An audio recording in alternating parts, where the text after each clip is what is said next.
Greetings, everybody. Welcome. We are live with the 109th episode of Voices of Revival. We are joined tonight by a familiar face that has been on the podcast a couple times in the past. Um, Rob Merrill, the pastor out at ALT West. Rob, it is a pleasure to have you once more on Voices of Revival. I appreciate your time and appreciate you being Yes, here, my sir. friend. Man, it's a pleasure being with you, brother. I appreciate. I always enjoy every time you have me on, man, to talk. It's great, dude. It's a blast. So thank you for having me, brother Bradley. Appreciate that, man. I really appreciate your time and being on. Um, I don't think I've ever told you this, but that first time you were on, and that first time you were on in that one-on-one episode, I think that might have been one of my favorite episodes we've ever done. It's There awesome. were there were some really really good moments in that conversation that I Yes, remember sir. very vividly. So I appreciate your time, my Yes, friend. sir. Yes, sir. I remember it was a great experience, man, Yeah, and just and I told you this before, man, but I really appreciate what you do, man. It's tremendous, yeah, and just with the podcast and everything that you do, man, it's great, man. yeah. And I try to listen as much as I can because I enjoy it, but every time I'm able to get in there and listen to it, man, it's always great, man. Yeah. So I appreciate what you do, brother. Well, I Really do. appreciate it. What is I kind of asked you before we went live, but what's new in your world? What are you excited about right now, my friend? Oh man, it's just just the uh just the opportunities that we have as a church, as a body, um, continuing on in those. We've crossed some milestones, met some milestones as far as ministry is concerned at ALT West and the outreaches that we do. We work in the prison ministry, which is just tremendous, and the outreach that we do with the young people on Tuesday nights. God's just been blessing that tremendously. We got a lot of excellent workers and ministers that work in that ministry, and just South Dakota has just been tremendously blessed. We got our first missionaries over in South Dakota right now, Sister Tia and Sister Mariah, and God has just been expanding that and our opportunity and our influence there, and what God's trying to do through the ministry there, and just a whole lot to be excited about, bro. It's just been exciting times, man. So, couple things to unpack in the mix of everything that you just said. There are a couple things that jumped out to me. You were talking about milestones. I would like to come back to that and maybe Yes, sir. talk more about that later on. But you brought up South Dakota. I'm Yes, curious. I sir. want to I want to pick your brain on this a little bit, right? So like Yes, sir. South Dakota has been it has been something that you have had your hands on for a while now, right? Yes, And sir. if I remember right, a couple, maybe a month or two ago, there was like a youth camp out at South Dakota. Yes, And sir. like we sent teams out to the youth camp. And I remember some of the conversation being like, this is the first year that Rob's not going to South Dakota. Um, so you were unable to go to the youth camp, Yes, sir. but in your stead, there were still teams that we were able to send. Like, Yes, sir. what was that feeling like for you? Like, what was the emotions and the thoughts during all of that? It was awesome, and it was also very difficult at the same time because you're seeing all the reports of how God was moving there. So there was a tremendous move of God at the youth camp this year, just based off of all the reports that I heard. So seeing those, I can't say I wasn't a little jealous every time I would see a report come up, and knowing what I was missing out on, by not being able to be there that year. Actually, I told my wife on I think it was Tuesday of the youth camp when everybody was there and they were starting to post all the reports. I told her, I said, I will drive there right now. If we can drive there, I will drive there right now, just because I was tempted, so tempted.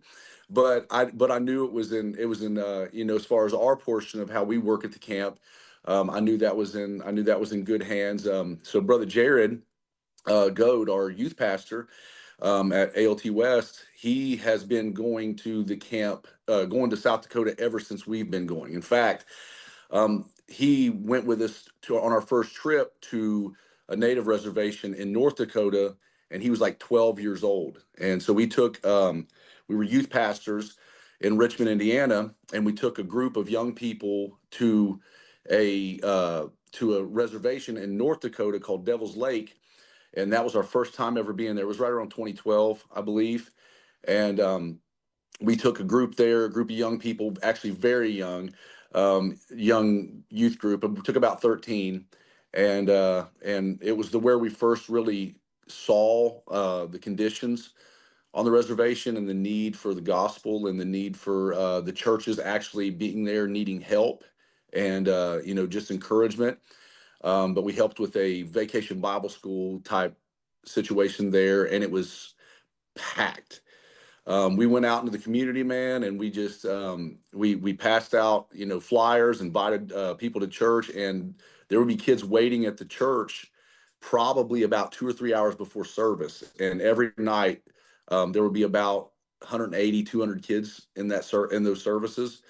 But Brother Jared, he went with me the first time to that.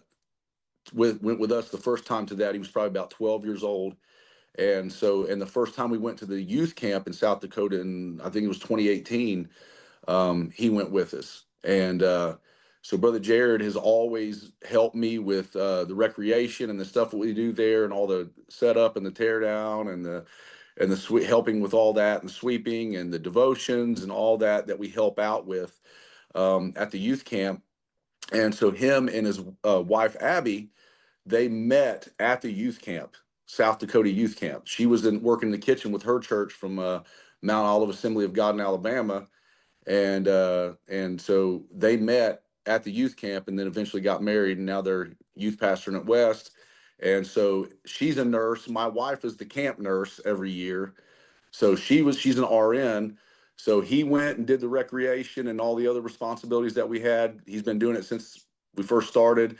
And then his wife took my wife's place as the camp nurse for the week. So, and among that, the ministry that they do, there's praying in the altars and doing devotions and all that. They just did an incredible job, but it was difficult.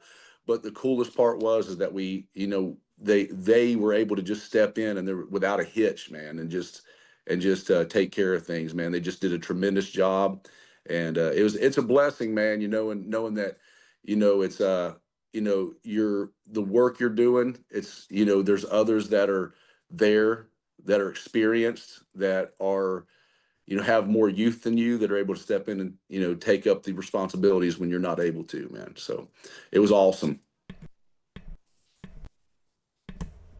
So when I kind of like went into that train of thought, like my thought process as I'm asking this question was kind of in the vein about was kind of in the vein that like you weren't able to go, but you had raised up a team that you were able to Yeah, confidently send. And as you were absolutely. talking, like you were peeling back layers on that and Yeah, showing the depthness of just how deep that ran, right? You were talking about absolutely. your youth pastor, Jared. You said that he went with you on your first trip when he was 12 years old. Yeah, his first mission trip to the native reservation, he was 12 years old. And I think that first trip kind of developed a burden in all of us. So Yeah. he's been with us for, I've known Jared since he was 4, and he's been with us to some degree since he was 12. And he's been with us at West for almost 8 years now. So as we're coming up on 8 years, so he's been with us since the very beginning. So yeah, man, it was he's I think, and he's been faithful, man. He's never missed, and he just great hard worker, faithful, and him and his wife as well, man. They're just doing awesome. I recall this conversation I had with a friend early in the year. A conversation like it sticks out to me a lot. And in the course of the conversation, I forget exactly how it was said, but he said something to the extent of, "Brad, the church doesn't have a problem raising up leaders. We have a Yeah, problem sending leaders. absolutely. Sure.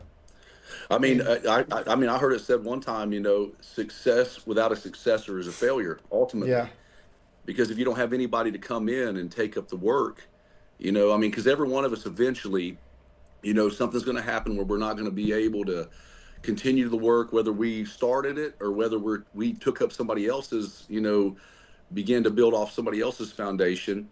Ultimately, every one of us are going to come to that place where we're not able to continue on for one reason or another, whether, retire, we God moves us somewhere else, we, pass on, and whatever it is.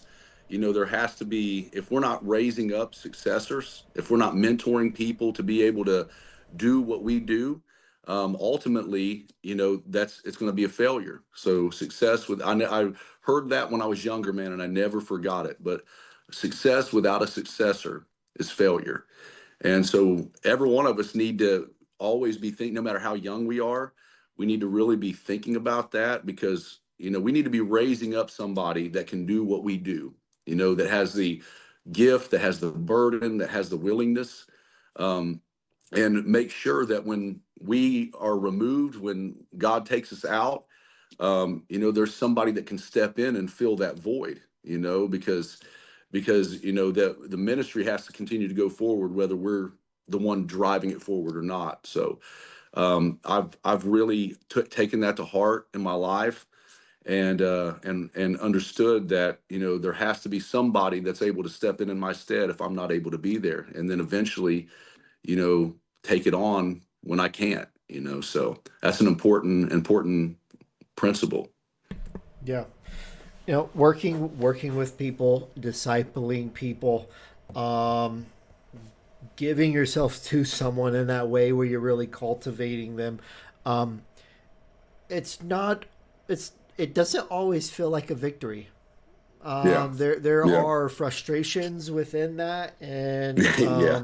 there are times when it's like, does this person even get it? Like, am I wasting my time? How Right. do you? What is your response when you encounter those difficult moments as you're discipling someone on a very deep level? Like, what's your Yeah. thoughts on that? Like, where does your Yeah. mind Well, go I with would that? I would say, there's always, especially youth and immaturity. Um, I don't think when we're younger, obviously we don't process things the way we do when we get older. There's something be said about wisdom and how you develop. And I think a lot of times, if you can kind of um, look beyond the frustration of immaturity, and kind of see the gift that's there. Obviously we got to be willing to instruct people and be honest and be patient, because the thing is I think a lot of times, there's no successors that are being raised up because people don't want to be bothered with the hard work of having difficult conversations. They don't want to have to, it's a lot of work sometimes. And I would say, if there's anything I've learned in my life, because I know at one time I was a very difficult person to work with, especially in my younger years. You're very opinionated, everything.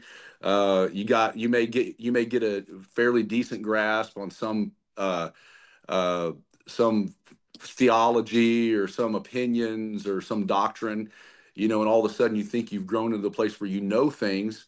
And but honestly, a lot of times there's no substitute for experience, man. Wisdom is attained, through experience a lot of times.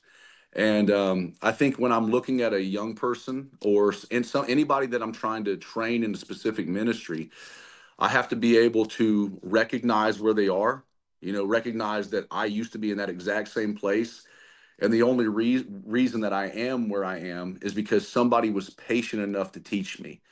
They didn't get frustrated. I mean, I'm sure a lot of people was frustrated with me at one point.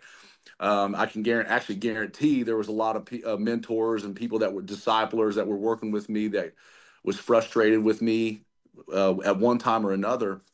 But I think one thing I learned from them, and I never appreciated till I got in the position where I was doing it. I couldn't see it then, but when I got to the point where I was beginning to mentor and disciple people or try to train them for in a specific way, I didn't see back then, but they were so patient and they were so long suffering with me and willing to recognize my immaturity for what it was and say, you know what, if I continue to work with this and cultivate this, and eventually he's going to get it. And I'll tell you this, some of the things I never got until way later when I was removed and I'd went through some things and experienced life to a degree, but when I finally got there, it's like it all of a sudden clicked. So, it can be really frustrating to try to work with some people that you feel like are not latching on to it, they're not getting it. But if you can get to the place where you recognize that you're instilling principles in a person, even if it doesn't look like they're getting it, eventually, if their heart is sincere and genuine, and they're genuinely motivated towards what God is wanting to do in their life, there's going to be a point at some time where that's going to click, and all of a sudden, they're going to get it. And there's things now that I can look back from people that mentored me, um, that I can look back on, and that I maybe never had considered for the longest time, but the principles that they sowed into me, that they instilled into me, I'm able to go back and access that now, what I wasn't able to access for because I just wasn't mature enough to get it. And there's a lot. Obviously, the people are different. There's some people that are exceptionally wise, when they're young, and there's some people that are more immature. But being somebody that was on the immature side, as I was, I'm able to kind of, and I'm not saying I do this perfectly all the time because I've definitely lost my patience with people before, but at the same time, always able to come back to this same place and be like, you know what? I was there. People was patient with me. They took time with me. They were careful. And then eventually I just grew to appreciate what they did, and then got to the place where it's like, if I appreciate what they did, and eventually they're going to appreciate what I'm doing. So I think it's definitely, I think when it comes to people that don't seem like they're really getting it, I think, if you can err on the side of patience, and be long suffering with them, um, until you get to the point where you recognize that a person is not, is doesn't have any passion for it or desire, maybe God's calling them to something else. I think in the meantime, what we really have to do is just err on the side of caution, and be patient, long suffering, continue to train and teach. If they're there, God may have them there for a reason, and we may be the iron that sharpens the iron, man. So I think that's definitely important. You on the tail end there, you talked about how sometimes God will have people there for a season, and it's just like sharpening iron. I Yeah, think sometimes when we're working with people and we're discipling people, um, I think we sometimes do it with how do I want to say this? I think sometimes we look at it and we're expecting something grand. We're expecting something grand. right. Sure. We're expecting these grand moments. We are expecting maybe we're expecting particular fruit. We're going into it with an expectation when we should just trust God. I think back Sure. to one of the most Absolutely. profound moments that I had with someone who was mentoring me. So, like a moment that I always think back on, and like it was a moment that changed my life. Right. So I Yeah. had this mentor when I was a teenager. He just had a way of working the altars, right? Like he was one of those Yeah. people that Yeah. he like when he would go and pray with someone, like he knew their mail, like knew Yeah. everything Yeah. about them. And I remember we were sitting at the altar after a service. Practically everyone was gone, just a handful of people still in there. And I look at him and I say to him, "Hey, how do you know God's voice like you do?" And at this point, like I'm a teenager, I'm not confident in like hearing the voice of God. I don't understand how to Sure. hear the voice of God, and like the ideal of like speaking into someone's life from like a viewpoint of like this is what God is saying, this is what God is Right. revealing. Like that like intimidated me, and if I'm honest, it still Right. does.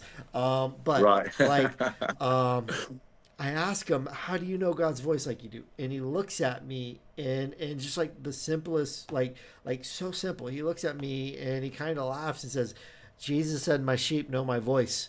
And he turns and Yeah. starts talking to somebody else. That moment changed my life. That Powerful, man. moment, that conversation changed Yeah. my life. Years later, I asked him about it, and the guy had no memory of it.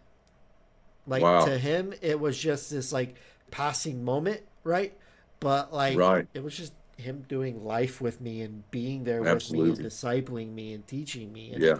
like it changed my life. You know, like I think we, it's yeah. yeah, It's just an overflow of some people. It's just an overflow of the spirit in a person's life. It's like when they're constantly being, when this life is constantly being poured into them, and they're living in that. It's gonna overflow. And they're not even gonna realize it. It's just the Holy Spirit working. Doing what He does through a vessel that's yielded. So yeah, man, that's awesome, man. That's powerful. yeah, yeah. I would honestly say, right, like consider this, think back, think back on like every service you've ever been in and all of the messages you've heard. How many of them do you actually remember? It's few and far between that have really stuck. They, Yeah, maybe might have something that occasionally might stir up a memory, yeah. but for the most part, the ones that really, you really retain, it's very little oftentimes. I think the way we love people and the measure in which we Yeah, disciple people, I think that goes a lot further than a microphone absolutely, behind a pulpit. absolutely. Amen. I would 100% agree. I think probably the most powerful moments that I've ever had in my life as a pastor certainly, but as a minister in general throughout my life has been the private moments where I'm mentoring somebody or counseling about them about spiritual things or whatever. I think those are the moments when I've had probably the greatest impact. That where that's where Christ works. It's in the streets, man. Yeah. Like the public proclamation of the gospel was something that Christ did, but you see a tremendous amount of record in the gospels of Christ working with people just as individuals. Yeah. And you got the deaf and mute man, and you have the woman at the well, and you have all of these examples in the scriptures of where Christ is going, the lame man, where Christ is going, and he is ministering to them. And some of the most powerful miracles you read about in the scriptures are not the ones that are done on a grand scale, where there's a massive audience, but it's the work that he did with individuals that are some of the most powerful examples in the scriptures. And I think that is an example of the life that the Christian is meant to live. It's not, there's so many people that spend so much time seeking ministry on a grand scale, and God will move specific people into these places where they have seasons where their influence is tremendous and it's far reaching, and they're speaking to large audiences, and there may be a lot of people that are that's what God has uses them like as on a regular basis. But if there is no, but can you really say that you're living uh you know the example of Christ if it's not something that's taking place on an individual level?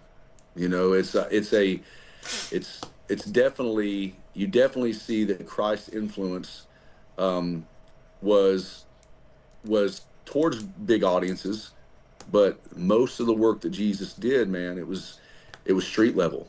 It wasn't on the grand scale, though it did happen. It wasn't the primary place that Christ worked. You briefly made a comment that really stuck out to me. You made a mention that there will be seasons of, I forget exactly how you said it, but you made a statement about there will be seasons where you'll have grand reach. I don't remember if that's the Sure. exact word you used, but the idea was there will be seasons where the reach is far more reaching than other seasons, right? Um, Sure. Right. so like there will be seasons where like it feels like the influence is on point, the reach is Right. on point, everything is Right. on point, and then there will be times when you'll step into a season where it's like, oh, God's like, okay, let's step back a little bit, right? Sure. Um, Absolutely. how do you navigate seasons like that, right? Like It's everything a was once yeah. all motion, and then it's still. It's a roller coaster. I would say, me personally, we really didn't have uh, this type of experience as far as me and my wife until the last probably the last 2 3 years, where we were actually out traveling about as much as we were home. And as far as youth camps, and then some of the camp meetings and revivals and things like that, which um, I think I got to the point in my life where I was not opposed to them, but I wasn't seeking that, and I wasn't looking for it. I'm satisfied with where I'm working at and what I'm doing, and but I can definitely say, like, the balance that you have to develop spiritually and emotionally, because it is a tremendous roller coaster, especially when maybe you're doing something that you've never done before. It's extremely intimidating. You've never been in this type of atmosphere, and you're going into it, and the emotions are incredibly high, and you get into it, and God moves and ministers, and then you leave, and you're going right back to where you was working. And I think one of the biggest, hardest things to navigate is the emotional and spiritual highs and lows that you experience as a result of that. And I think most preachers, any preacher that's been in that area, or any minister in any regard that has been in that position, will tell you, man, if you don't get to a place where you learn how to balance that, I mean, it can work you over mentally. And I think just coming to terms with the fact that this is an opportunity, this is an open door, but this is not this is doesn't define ministry. With the work I'm doing when I'm going into the prisons, and I think that's a big thing. That was a big thing. When I leave this meeting, when I get out of this big thing and I go home, I'm getting right back into the prayer closet. I'm getting right back into the Word. I'm going to study. I'm going to feed myself spiritually. I'm going to maintain my routine of spiritual discipline. Obviously, you expect the attacks after you've been through it, but then I'm going to be going into a prison, and I'm going to be preaching to inmates, and I'm going to see God do incredible things there, and then I'm going to be at the food pantry, and I'm going to be praying with some individual that says, I don't want food, I'm just here for prayer because I know you all pray. Or I'm going to be and then seeing the fruit of what God is doing in that particular space of your life, and appreciating it for what it is, and knowing that this is the life of Christ. It's not the big things, and just maintaining that spiritual discipline in your life, and keeping yourself at street level, never allowing yourself to think better of yourself than you are, constantly coming to terms with who you are, and just recognizing that I'm a servant, that I'm here. If God opens this door and gives me this opportunity, my ultimate my ultimate responsibility as a child of God, above being a preacher, an evangelist, a missionary, a pastor, my my my ultimate responsibility and my position in the kingdom is a servant. And just understanding that, man, the joy of the Lord is in serving, man. I think sometimes, we really take for granted how necessary servanthood is, as an individual, no matter who you are, no matter what your status is as a preacher, and how it feeds you. Because serving, it feeds a place in you, man, that none of that other stuff will. And just recognizing, all right, I'm coming out of this. That was awesome. That was fun. Thankful for the opportunity, but here's where my ministry is. It's serving.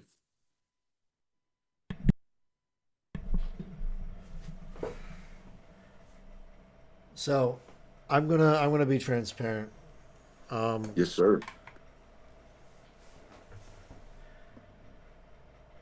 you have a lot going on, a lot of wheels in motion. There, your hands are on a lot of things. Mhm. Um, I feel like my hands are on a lot of things, right? And like before I finish one thing, I've got my hands on a couple other things already. And it's Yes, sir. always like the wheels are always kind of going. Um, and we just had this big youth rally this past weekend, right? Yeah, saw that. It was a phenomenal night. God did amazing things, but I Praise noticed God. something in my heart all, during the event that I didn't like, and it Yeah. scared me, Rob. Um, Yes, sir. so we're in the altar, right? We're in the altar. The service is insane. We're in the altar, and just like a wave of kids respond. There's like 13 people that come up and like they accept Christ. Praise Beautiful God. night. Like watching it, all I could do was like weep in the presence of God. I'm Praise standing God. there like crying, and like it's just like this God moment. And like people are coming up to me, they're like, "Hey, Brad, this and this." Like they're bringing different things to my attention. There's a lot of things going on, and then like someone comes up to me and they raise a problem to me that we have in the mix of all of this going on. Yeah. And like when they brought this problem to me, it basically like destroyed me for the rest of the night, Rob. Like Yeah. I was basically wearing a mask the rest of the night. Yeah. And like I'm someone, if there's a problem, like I fixate on the problem until I Yeah. fix the problem. So like this problem was Same. brought to me in the middle of this insane altar call. 13 kids accept Christ, and like my joy was just deflated, Yeah. and like Yeah. I felt nothing. Like Yeah. Yeah. I look at that and I'm like, what is wrong with me? Like this is not right. Like Yeah. I don't know. Like Yeah. Yeah. I don't understand how like in that moment my joy could just in an instance be gone. Yeah. Yeah. Yeah. I think that is um when the enemy's trying to hinder what's taking place in us. Yep. He sees an area that he can really, and I relate to that, brother, because I'll tell you, my wife can tell you this, man. I fixate on flaws. So if there's a dent in drywall or a scratch in paint, or I don't know, they call it OCD, whatever it is. I've been like that since I was a kid, and I fixate on problems. And I think the scripture says that, and I think one way that I've come to really combat some of those things in my own personal life, because I know it's there, I'm aware of it. I mean, I cannot tell you how many um, ministries that we've had in South Dakota, how many ministries that we've had here, how many prison services. Um, well, there will be some type of problem that's presented to me that's just an absolute distraction and disruption. And um and i i, I get to where I got to where I was just like, this is the enemy. And it's like, the Bible says that in vain is a snare set in the side of any bird. So in other words, if you see a trap before you get to it, you're not going to be snared by it. And I think with me, it came to recognizing, personally, and I'm not saying I bat 1,000 on this by any stretch of the imagination, but it's just something that's helped me, man. When I've seen the enemy trying to set a snare in front of me because he either wants to hinder me from being able to pray people through, or to be from, he wants my mind distracted when I'm getting up and I'm supposed to be ministering to the lost, or kind of leading this outreach, because I could say it's happened in that regard. I don't know how many times, getting ready to take a group out onto the reservation, into the community, and do something, and then there's just this issue that's getting brought up, or whatever it is. And um and I and I and I learned this. What this is sent to derail me. This is sent to distract my mind, so I can't focus on my mission. I can't focus on hearing the voice of God and being able to have discernment. And this is just the enemy come to distract me. And so I see the trap, I see the snare. And when I recognize the snare, I I've just got to the place where those feelings will rise up in me, and I'll just pull back, and I'll try whatever I can do um, to kind of set that aside and not allow myself to fixate on it. It's like, you resist the devil, and he'll flee. The enemy comes in like a flood, but the Spirit of the Lord raises up a standard against him. And it's like almost in that moment of where I'm resisting, or I'm pulling back and not allowing myself to be snared by this. It's like God just brings victory, man. And something that I know for a fact, if I would have tried to walk up into that pulpit, or lead that team, there would have been this hindrance there. And I'm not saying I haven't been in that situation where I've been hindered, when I've tried to minister, but recognizing it for what it is. you know, this is something that the enemy's done. An enemy has done this, and just seeing the snare and pulling back from it. It's like the Spirit of the Lord just comes in, man, and he raises up that standard, and I'm able to move forward. But yeah, dude, I relate to that way more than you can imagine. If my wife was on here in the comments, she would tell you, what a nuisance it's been, over the years to her personally, just my fixation with flaws or some type of issue or whatever it is. But I think in my own life, man, that's kind of how I've learned how to manage it, to a degree, because I know it's there, but it's just not allowing the enemy to gain ground in my life, and let that seed, produce what the devil's trying to use it for, because it may not be the enemy knows it's not a long-term problem. No, I'm not going to be carrying that for the next 6 months, but in that moment where it's necessary, that I'm hearing the voice of God, that I have discernment, that God is able to communicate through me. He knows in that moment, this is where I can really disrupt and derail this man, so that he loses his effectiveness. And just me personally, coming from my end, man, and the struggles that I've had with that, and probably will, for forever. Um, you know, I think, it's just learning that skill of not letting the enemy get the ground he's trying to get. You know what I'm saying? Yeah, that's good. You,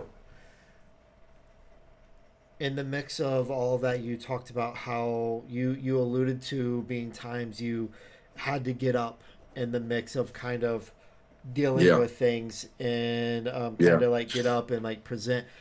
Thankfully, like in this moment that I cited, I didn't have to get up and like do anything like that, pawned everything off on others. So I didn't have to like navigate like getting up and like addressing things in the mix of it all.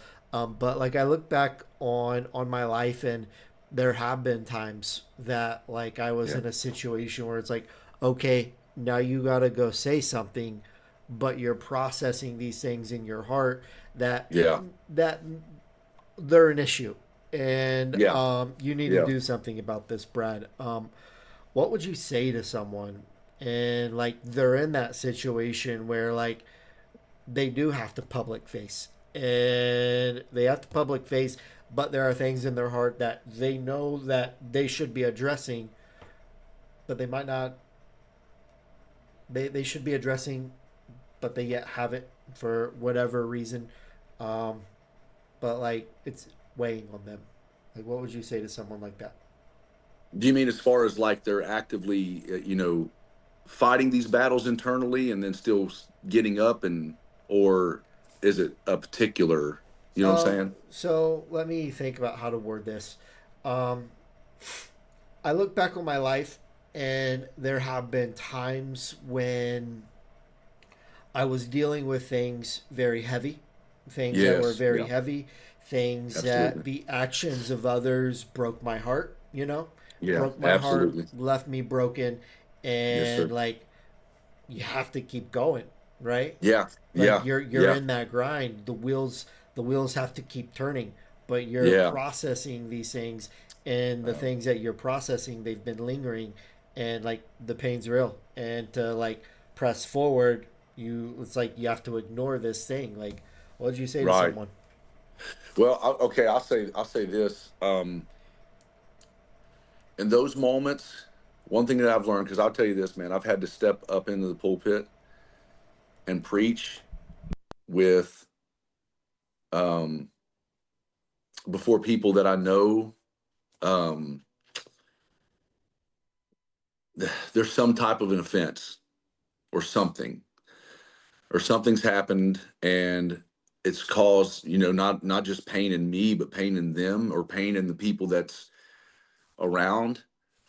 Um, and maybe it wasn't, there wasn't time to address it, time to deal with the situation, or maybe it was a scenario where I had to bear it, and hold on to it, because I've had situations, man, and I've said this before, and I'll get to the answer real quick, but let me kind of you know preface it with this.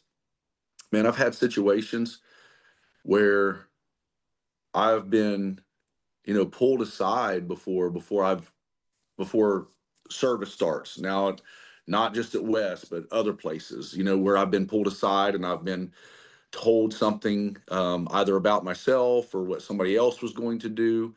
And I got to get up and I got to get up in service, and I got to lead service, and I got to preach, and I got to worship. Because at our church for a long time, and in other places, man, my wife and I did a lot of the worship for a long time. It was just us, and I would have to get up, in the midst of a recent offense or something that just crushed me or ripped my heart out. But in that moment, looking at the person that I'm talking to, uh, recognizing that there's blows I'm able to take that they're not mature enough to handle. Like, so I can, I can, I can take the arrows from them, and it'll hurt me, but I'm going to survive. But the place that they're in, if I pulled out the sword, I pulled out an arrow, they'd never survive it.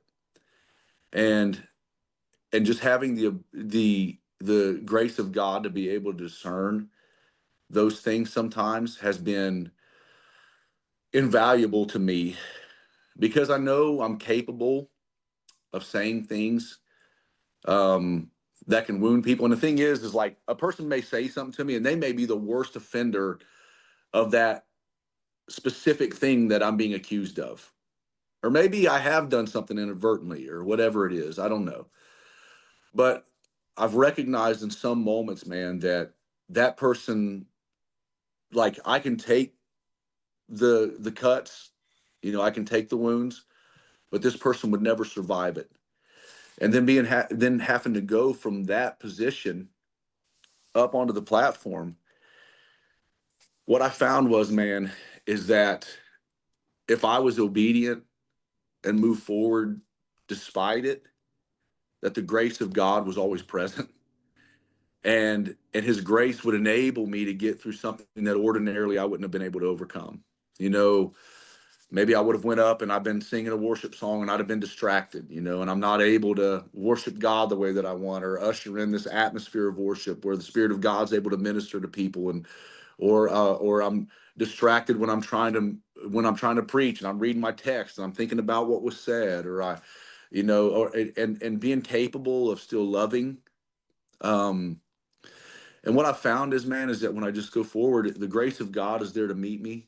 And sometimes in those moments, man, the unction and the power of the Holy Spirit in those moments is so overwhelming. And it's like God is showing me that this is what happens when you obey despite the things that are trying to derail you. When you move forward and you continue on, I will enable you, I will uphold you and enable you to be able to do what you cannot do in yourself. And it's like that. It's like Paul with the thorn in his flesh. He said, "I prayed 3 times that the Lord would take this from me." And the Lord spoke to him and said, "My grace is sufficient for you. My strength is made perfect in weakness." And in those moments where when I have that thorn in my flesh, man, and I'm so weak, um, I've found that the strength of God, that the grace of God is sufficient, and that in those moments of weakness, that His strength is perfect. And it's what one thing that's done, man, is that's when we're going back to the snare in the side of the bird, man. When I get in those moments now, I recognize it for what it is, and I understand that no matter how this has made me feel or how this has crushed me, man. I had an incident a month or two ago, man, where I had to meet with somebody before service, which I hate so much. But I had to I but it was it just turned out that way. I kind of got grabbed aside and taken it and back. Before service, had an hour and 15-minute conversation, and the conversation killed me, and I had to preach.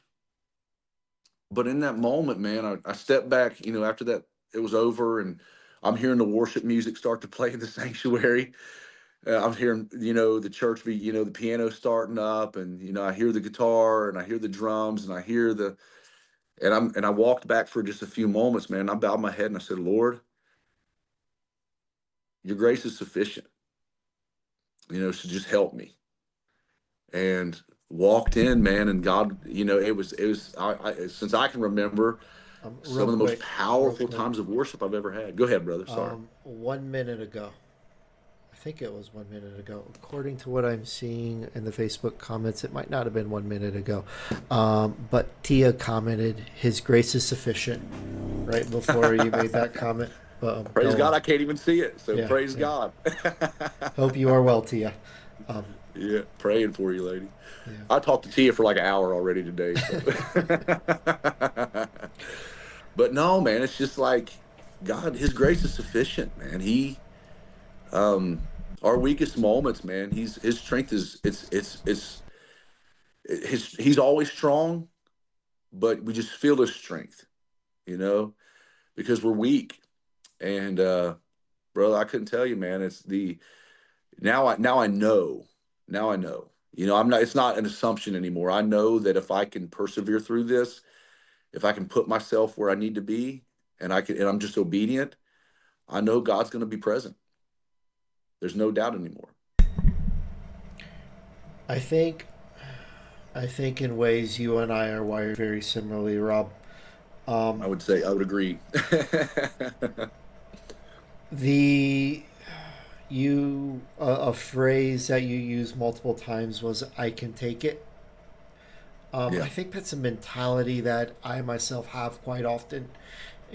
and I don't know if it's the most healthy mentality, right? Probably not. I feel like sometimes, I put this expectancy on myself where it's like, Yeah, okay, Brad, just power through and be a good soldier, you know? yeah. Oh Like yeah. power through, be a good soldier, do what Sure. needs done, right? Like Yeah, keep the wheels moving. But yeah. I think sometimes God just wants us to take a step back, like you said, right? And Sure. just rest in His grace, rest in His presence. Absolutely. Something that you hit on earlier in the conversation was like going back to the prayer closet, right? Yeah, What's the best response to like that hour long conversation that you probably didn't want to have, right? Like the yeah, best response yeah. to that is go to the prayer closet, right? Go to the Amen. prayer closet Amen. and allow the Yeah, love of the Father to overtake you in those moments. For me, though, it's hard to slow down. Hard to slow down. And Oh, remember that absolutely, bro. more than a soldier, more than a servant, right? Like we are Yeah, sons man. of the Most High God. Absolutely. And I think that's and that is, I think that's a challenge. When you're somebody that's used to, just taking the taking the I don't know, the punches and trying to move forwards. Like it's important to slow down. And I'll tell you another thing, man. I've driven hours um to just go sit and talk with men that I knew I could confide in, that I knew would pray for me, that I knew loved me. I called a brother one time and I just said, "Hey, man, I need to talk. I need to talk." And are you available? And it was a 3.5 hour drive, bro. But I'll tell you what, I sat and talked to this brother for 5 hours or more, and bro, I came back with so much clarity, and it's like you recognize that you can't always be the there's times when you have to be able to vent, to talk about what you're going through, so somebody else that's on the outside, we don't have the best perspective sometimes in the place that we're in, and it's like you need somebody that's outside of where you are, to hear your challenges and your pain and your struggles, and experienced people like this brother I'm talking about is so experienced, just a powerful man of God, been a great influence in my life, but he's outside of it, and he's been where I am, and he's gone through the things that I have, and just allowed me to come and just pour myself out to him, and I tell you what, man, the clarity that you get when you allow somebody that's outside of where you are to give you perspective about where you are, because they've either been there before or they're standing on the outside looking in and they see things that you don't, is invaluable. And it's like it's just it's important, man. And anybody that is inclined the way that I am or the way that you are, brother Bradley, anybody that's inclined that way needs somebody like that in their life, that they know they can have confidence in, that they know that they can trust, that they can pour their soul out to. And obviously we have the Lord and we have that time in that secret place, but God, God, he gave us relationships for a reason, and there's a reason we have the body, and it's a reason where that God gave people specific gifts so we can go and we can receive. And I tell you what, it's so important that men have somebody that they can confide in, that they can talk to, that they know loves them and has their best interest at heart, so that they can get perspective and know how to overcome the challenges that they're dealing with in life, man. And I tell you what, man, there's something liberating and powerful about that I don't think you can honestly really get anywhere else. I think God set those things in place for a reason, and it's important that we utilize it. It's very well said. Very well said. Um, I can attest to similar situations, similar conversations. I've got people in my life that completely unremoved from everything I have going on, Yeah, completely yeah. unremoved from like all of the scenarios, no skin in the game, and just an honest take. So, Yeah, yeah. very very Faithful are healthy. the wounds. Faithful are the wounds of a friend, man. Yeah, You need people. You also need people in your life that they're going to tell you the truth. yeah. I mean, Not what a you want friend to will hurt hear. you with truth. Yeah, Yeah, yeah, yeah. I mean, it's like what is it? Like a false witness will utter lies. A faithful witness is honest. They tell you things that you don't want to hear. yeah. And it's like and sometimes we need those people in our life, man, that will just level with us and tell us, be like, listen, you really need to stop burning the wick at both ends. You need to set boundaries. You need to do stuff that people like us are not inclined to do sometimes. Yeah. Boundaries. What's that? Yeah, Uh, we've been at this. Believe it or not, we've been at this for about an hour now. it's Um, wild, man. yeah. It's wild. So would you care to kind of just take a moment, speak to the people that are watching, and we'll Yeah, wrap this up. absolutely, man. Well, Brother Bradley, I appreciate you having me, and appreciate everybody that's been able to get in with us, and you know, I'm praying somebody has got some help in this, but just coming from a place of vulnerability, and letting everybody know, man, that we're, every one of us are facing, some type of circumstance or situation in our life, and specifically, just talk to ministers, man. Uh, Recognize, that there's a necessity for leaning on Christ, being in that secret place, receiving from God. That there are things that we get from Him, that we receive from Him, that are invaluable, and they cannot be replaced. And just remember what your purpose is, man. Like, it's when I was talking about servanthood earlier. Jesus said, "The greatest among you will be your servant." And I think there's some people that get into this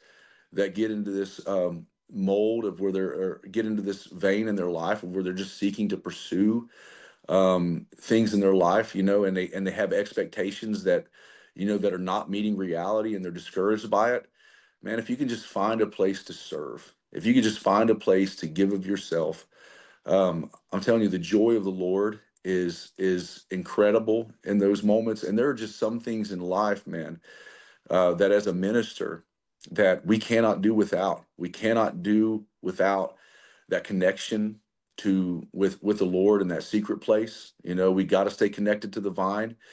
We gotta read and study the Word, not just for sermons, but it's got to be something that we are downloading into our heart to receive from the Lord, and gain life from the bread. We gotta be servants. These things are necessary in our lives for the continuation of us to mature and grow in God, and to become the men and women that God has called us to be. So if there's anything that I could just relay to anybody that's in this audience today, is that remember the necessary things in your Christian life. Remember the prayer closet. Remember the Word. Remember to be a servant, because it's these things at the end of the day that are really going to nurture your spiritual life, and are going to enable you to become everything that God's called you to be. It's very well said, my friend. Rob, Yes, sir, thank you brother. so much for being here tonight. Those who hung out with us live tonight, thank you so much. Um, those watching via replay, thank you. We appreciate you. We bless you. Sir. And until next time, peace. God bless you all.